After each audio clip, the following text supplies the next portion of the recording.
2 سال کے انقطاع کے بعد اس سال الحمدللہ حالات نارمل ہیں۔ امید ہے کہ اس سال انشاءاللہ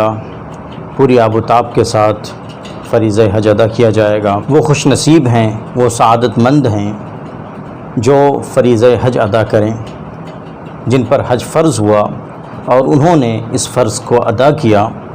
وہ بڑے خوش نصیب لوگ ہیں جنہوں نے اپنی آنکھوں سے خانہ کعبہ کو دیکھا،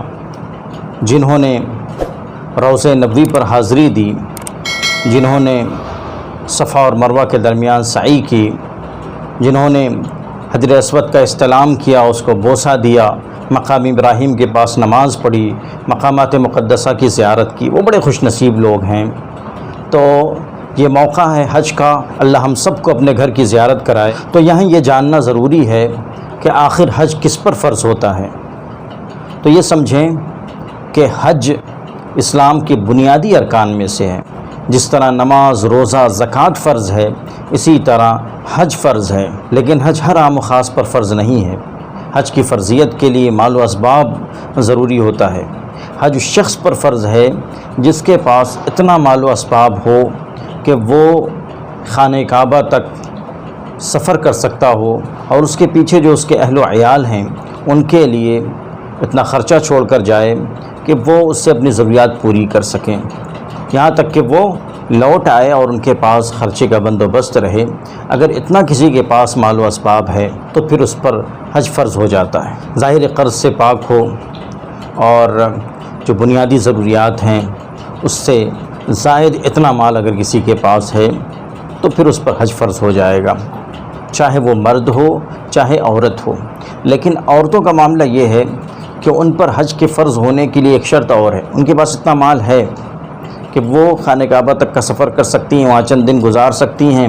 حج کا زمانہ گزار سکتی ہیں اور پھر اپنے گھر تک لوٹ سکتی ہیں، لیکن انہیں کوئی محرم دستیاب نہیں ہے، ان کے ساتھ کوئی محرم نہیں ہے جس کے پاس مال ہے، اسباب ہے اور وہ بھی سفر کر رہا ہو، یا خود اس خاتون کے پاس، اس عورت کے پاس اتنا نہیں ہے کہ وہ اپنے خرچ کے ساتھ ساتھ اپنے محرم کا خرچ بھی اٹھا سکے۔ اگر ایسا ہے تو پھر اس عورت پر حج فرض نہیں ہوتا ہے۔ عورت پر حج فرض ہونے کے لیے اس کے ساتھ محرم کا ہونا بھی ضروری ہوتا ہے، یا تو محرم خود حج پہ جا رہا ہے اپنے مال و اسباب سے تو اس کے ساتھ یہ جائے گی، حج فرض ہے اس پر، یا اگر کوئی محرم اس کے ساتھ اپنے طور پہ نہیں جا رہا ہے تو یہ خاتون اس کے پاس اتنا ہے کہ وہ اس کو بھی حج پر لے جا سکتی ہے، اس کا خرچ بھی اٹھا سکتی ہے، تب اس خاتون پر، اس عورت پر حج فرض ہوگا۔ ظاہر ہے حج نہایت خیر و برکت کی چیز ہے، اور حج ایک ایسی عبادت ہے جو زندگی بدل دینے والی عبادت ہے۔ حج کرنے کے بعد زندگیاں بدل جاتی ہیں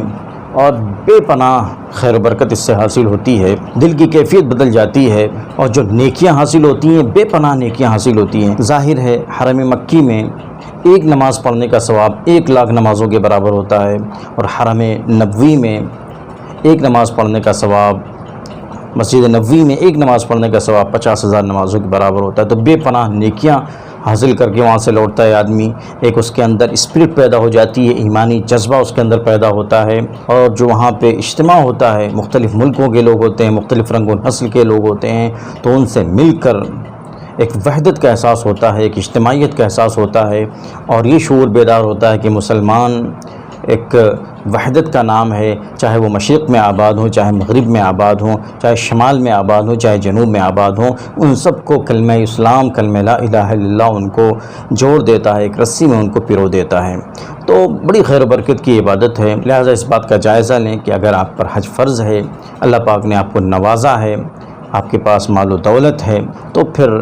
حج کا فارم بھریے، ابھی حج کا موقع ہے، اور اللہ کے گھر کی زیارت کے لیے نکل جائیے۔ ہمیں بھی اپنی دعاؤں میں یاد رکھیے، اللہ ہم سب کو حج کے لیے قبول فرمائے اور اپنے گھر کی زیارت کرائے۔ والسلام علیکم۔